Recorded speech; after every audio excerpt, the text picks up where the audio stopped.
Na jučerašnji dan sećanja ratnicima poginulim u Kruševcu u crkvi Lazarici je proslavljen praznik i polaganje venca na spomeniku knezu Lazaru, a na našu duhovnu Srbiju i na našu crkvu Lazaricu koja je sagrađena još u vreme cara kneza Lazara, i tako u poginulim sećanjima i danima kada su poginuli naši ljudi boreći se.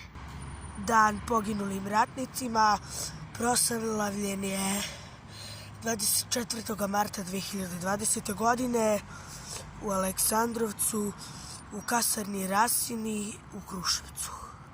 I tako u Kruševcu poginulim danima ratnicima proslavljeno je sjajno.